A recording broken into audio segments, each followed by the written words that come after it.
You may be seated. And thank you, Leon, for not throwing me under the bus, because I noticed in the printed order of worship that the wrong number was there for that last song in the order of worship, so I apologize for that. But we're glad that you're here, as we've already expressed. And again, John records the statement for the basis of our study this morning, as we've done for the last several weeks. I know that today is Father's Day, and as little Johnny one time said, somebody said, "Johnny, what's the difference in Father's Day and Mother's Day?" He said, "Well, there's no real difference in Father's Day and Mother's Day, except you just don't have to spend as much on the present for Father's Day as you do for Mother's Day." And, you know, typically on Mother's Day, we have the sentimental, sweet, mushy sermons about mothers and motherhood. And then on Father's Day, we give fathers a good beating up because they need to be better men and better examples and better Christians. And, you know, sometimes I felt like the kind of sermons that normally you preach on Father's Day, it'd be a good idea. If that's a Father's Day sermon, that the opening day of duck season ought to be called Duck's Day. So anyway, be that as it may, we're going to continue the theme we've been studying for the last several weeks, where John records the words of Jesus. Where in John chapter 10 and verse 10, Jesus said, "I came that they might have life, and they might have it more abundantly." And we've talked about how that to live that abundant life Jesus wants us to live, we've got to rise above certain things. We've got to rise above fear and anger and conflict. We've got to rise above the things that exist in our past. Well, I want to ask you this morning if you remember as a child going to vacation Bible school. And you remember in vacation Bible school you would sing that song, "I've got the joy, joy, joy, joy down in my heart." If we're going to live the abundant life that Jesus Christ wants us to live, we've got to have the joy in our hearts. Far too often, we sing that song as children, and we sing it smiling and with gusto and enthusiasm, and we grow up. And we become jaded, and we become cynical, and somewhere along the way, we lose the joy that Jesus Christ wants us to have. You see, when you get right down to it, and you look at this world you and I live in 2025, there are a lot of people in this world that have lost their joy. I remember reading the other day about a man and his wife who arrived at the emergency room of the hospital. Both of them were suffering from gunshot wounds. It seems the husband woke up late for his first day on a new job. His wife had failed to set the alarm clock. So he did what any man in his position would do. He took his pistol and shot her. Well, he shot her in the arm, and she wasn't going to let him get the best of her, so she went in the other room, got a shotgun, and shot him in the arm. They're in the pre-op unit of the emergency room, and they're separated by a deputy sheriff. They're both handcuffed to their stretchers. The husband looks over and says, "I love you, baby. I'm sorry I shot you." And she looks at him. She said, "I love you too, baby, and I'm sorry I shot you." Now, I'm going to go out on a limb here, and I'm going to say there wasn't a whole lot of joy in that marriage. But you do have the beginnings of a great country and western song. What keeps us from having a happy, joy-filled life? What keeps me, what keeps you from having joy in your life? Well, for one thing, we live in a very edgy age. You turn on the television and you see the news reports filled with worried, joyless, cranky people. We exist in a pressure cooker, and we feel it. There are financial stresses. There are continuing racial tensions. There are political pressures. The family is in crisis. Divorce is common. And the biblical definition of marriage is constantly being challenged in the political arena, and now people don't even know whether they're men or women anymore. How do you navigate it? How do you navigate through all this kind of stress? In a world like ours, optimism seems to just wear off real quickly. And then sadly, when you get right down to it, many of us who are Christians, many of us who belong to Jesus Christ, many of us who know that Jesus is preparing a home for us after this life is over, act as if there is no joy in our lives either. I remember reading a story about Oliver Wendell Holmes, Jr., and his career choice. If you remember, Oliver Wendell Holmes, Jr. was a Justice of the Supreme Court for 30 years. And he was known for his great mind, his keen wit, and his legal work. He earned the unofficial title as the greatest justice since John Marshall. And at one point in his life, Justice Holmes explained his choice of a career. He once said, rather than following the law, I might have entered the ministry if certain clergymen I knew had not looked and acted so much like undertakers.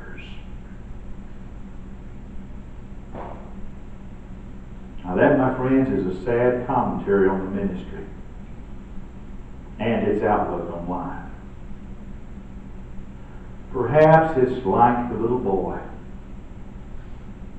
Probably his name was Johnny. He was in church one Sunday morning with his mother.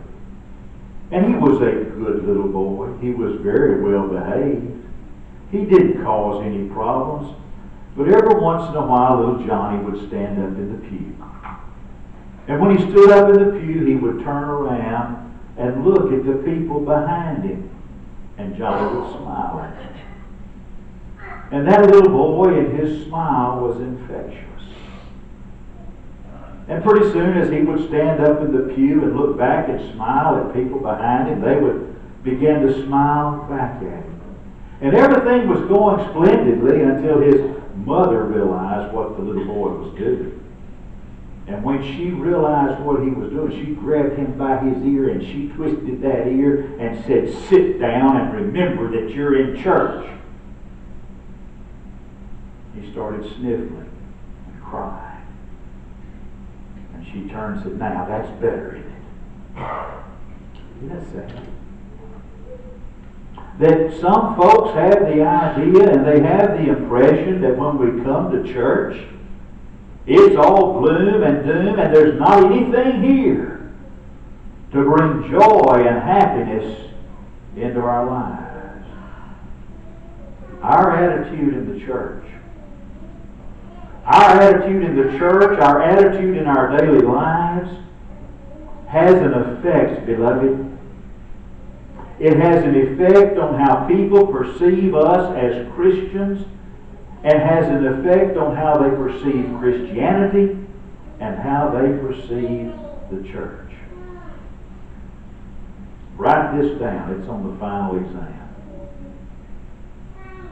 If all they see is a long, frowning-faced religion that does nothing, what is their opinion of Christianity going to be? Turn through the New Testament and see the Christ of the Gospels.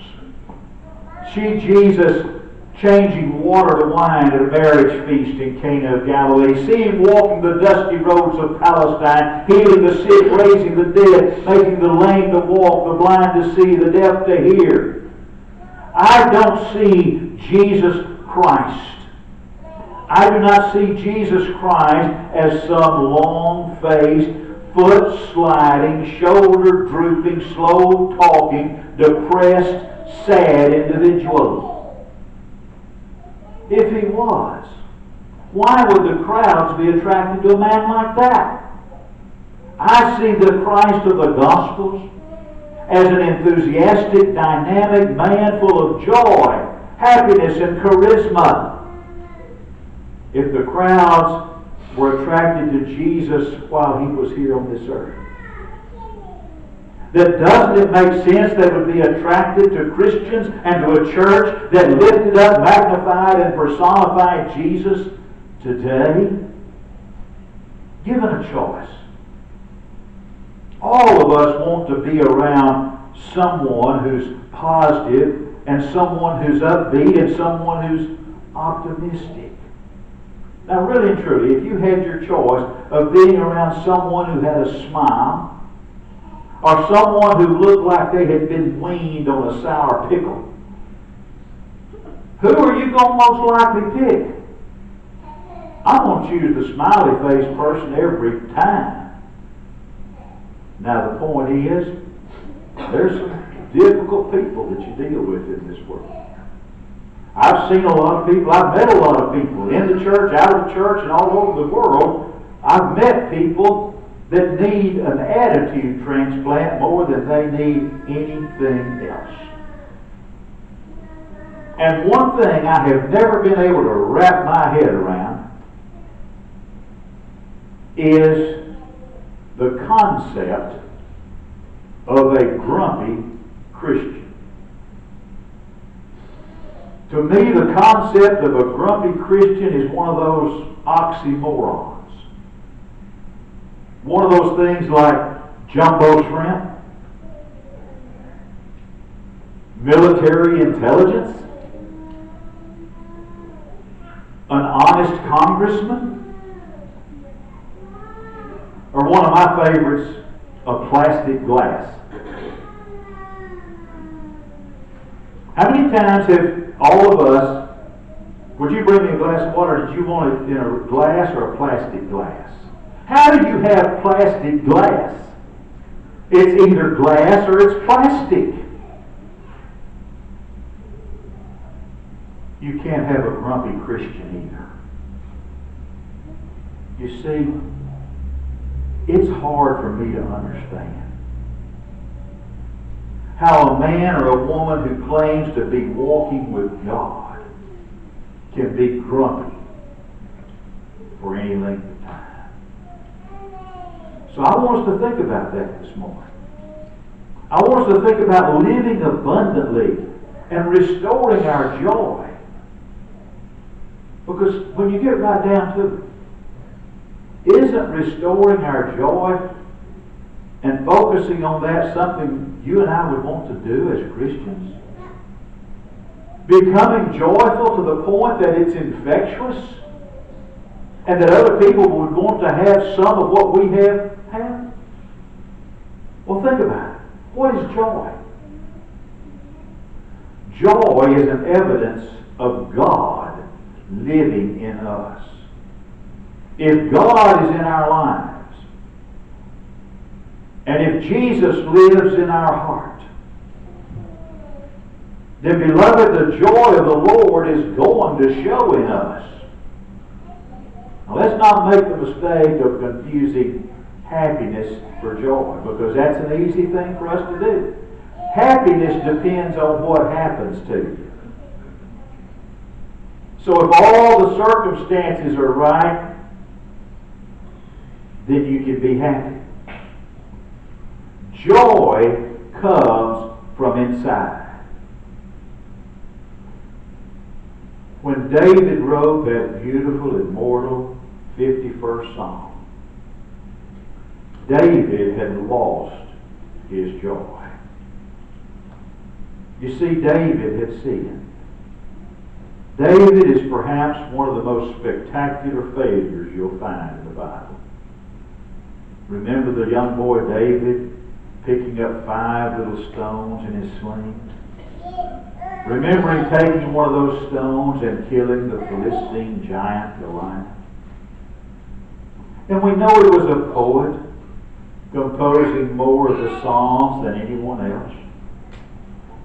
And yet, even though David was a man after God's own heart,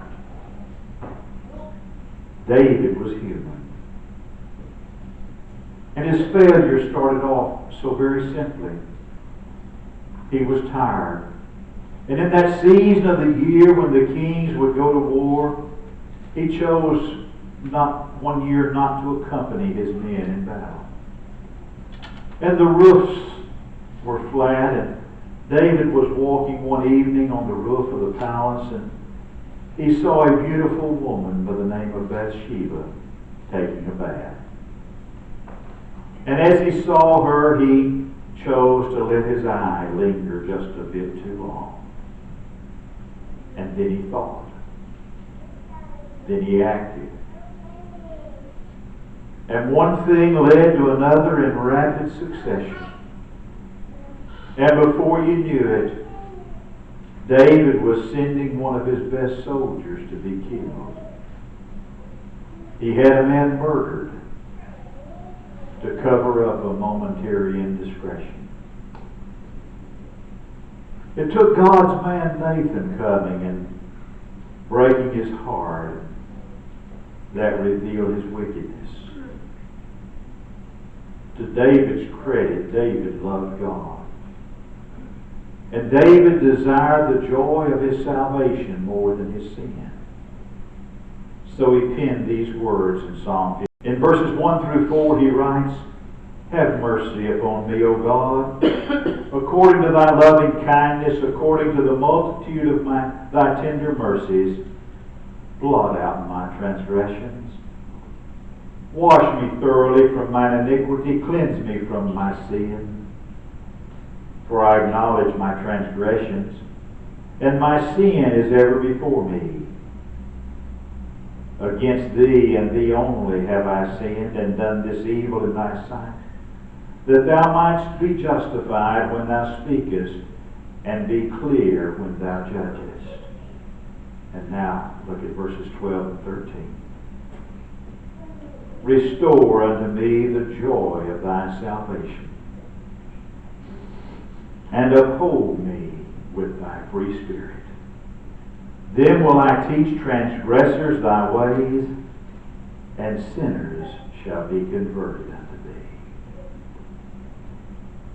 Why had David lost his joy? David had lost the joy of his salvation because he had lost his salvation.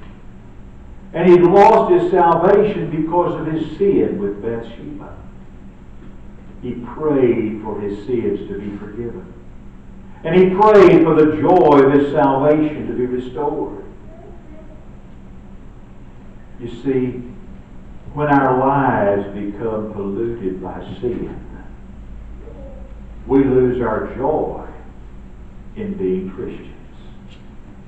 It doesn't matter whether those sins are public or those sins are private.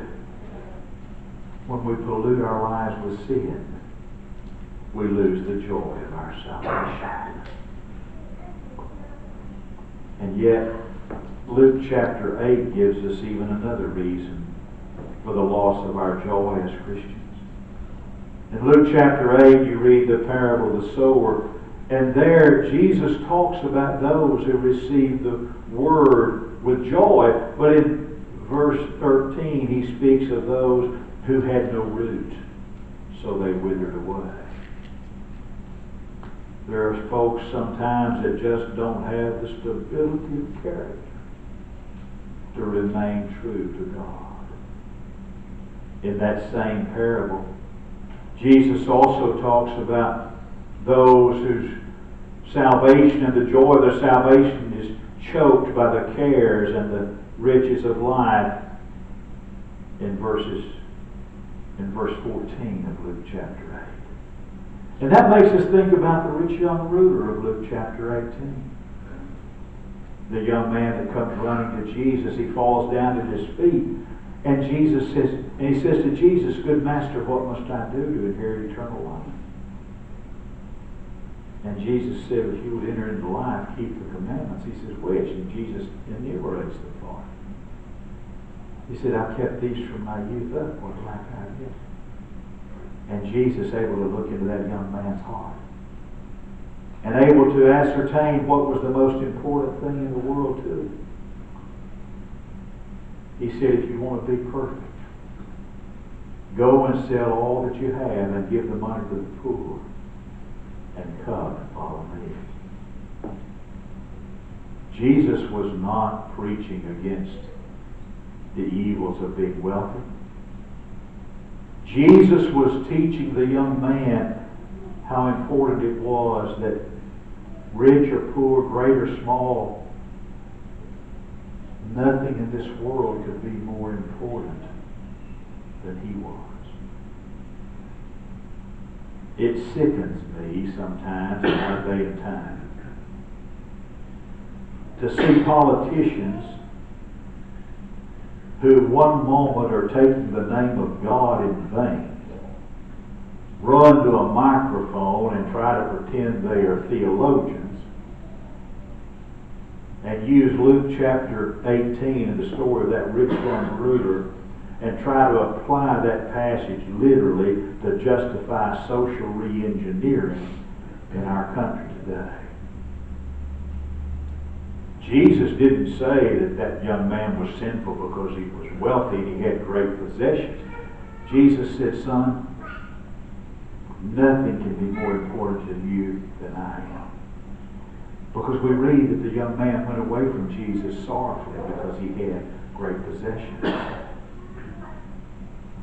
Luke 8 verse 14 tells about the parable of the sower. It tells that some were choked. Their joy of salvation was choked by the pleasures of this life. And that, of course, makes us think of Demas of 2 Timothy chapter 4 and verse 10. Paul has written a letter from Rome in the prison cell to young Timothy in faraway Ephesus, and he's told him to come shortly to me and come before winter. And he says, he starts telling him about some of his other companions and friends that are in other places. And he mentions Demas, and he says, Demas has forsaken me, having loved this present world. Demas is first mentioned for us in Philemon 24. And he's mentioned there as a fellow laborer with Paul. In Colossians 4 and verse 14, he's mentioned that his name is just on the church roll. And then Paul writes of his pathetic end, Demas has forsaken me, having loved this present world. You see, what we see there is the downward spiral of Demas. From being so enthusiastic and so filled with the joy of his salvation, he's a co-laborer with Paul to the point that he's just on the roll, and then to the point that he's forsaken Paul because he loved the world. If you look to Moses, you see what it tells us in the Hebrew letter about Moses when he came to years.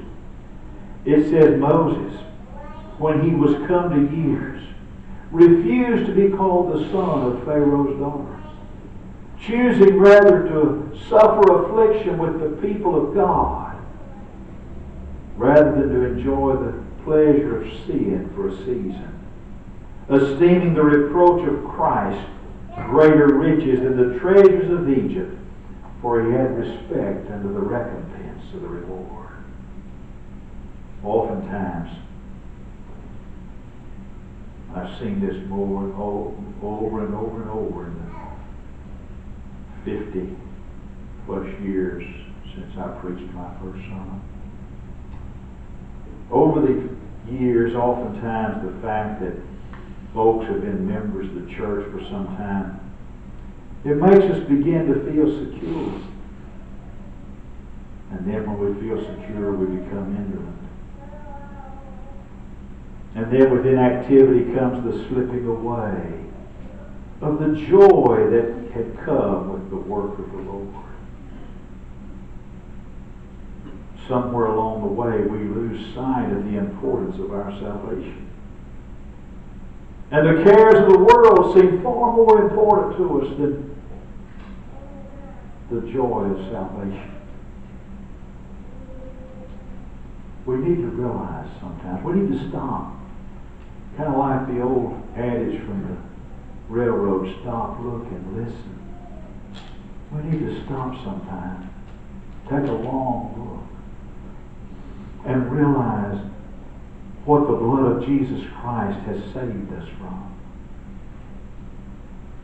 And we should also realize what we've been saved to do.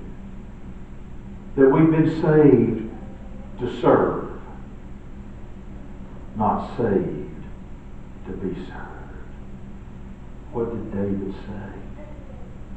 David said, restore unto me the joy of thy salvation. David doesn't say that the rest of Israel needs the joy of their salvation. He didn't say they needed salvation. David realized that he himself, David, needed the joy of his salvation. Think of the things over the years we've heard church members say. Well, you know, those folks at the church, they just don't give the way they ought to. You know, those folks at the church, they just don't have any enthusiasm like they ought to have. You know, those folks at church, they just don't do anything around there like they should. You know, those folks at the church, they don't, and you just fill in the blank. Because people are going to always find something like that to fuss about. And it may be quite true. But dear members of the body of Christ that have lost the joy of their salvation. But to say that someone has lost the joy of their salvation is to dodge the issue. And it's an attempt to abdicate my own personal responsibility. Are you listening? Having the joy of our salvation and enthusiasm is an individual thing. We are each individually required to give an account of our talents. When you're burning with fire and breathing fire, you can set anything on fire. And I have yet to see a dead ember cause anything to burn. And what we have to do individually within our own hearts and mind is to reignite our fire of zeal for the Lord. What we need is a heavenly bonfire and a holy heartburn that would cause us to turn our city upside down for Jesus.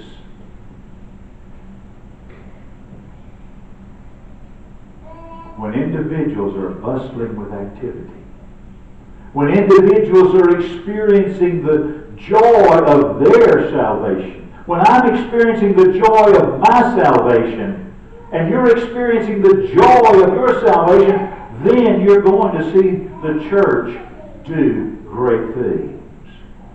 When we restore the joy of our own salvation, we're going to see the zeal for God's house eat us up. And we'll replace a defeatist attitude with the attitude of a victor. And we'll teach transgressors the way of the Lord as David prayed. And we'll be willing to spend and be spent in the service of Jesus. In 2 Corinthians chapter 8 and 9, Paul talks about the liberality of the Macedonians. And what does he say about them? They first gave themselves to the Lord. Now here's the question before the house this morning. Are you experiencing the joy of salvation today? To experience that joy, the first thing that needs to happen is there needs to be a personal relationship with Jesus Christ.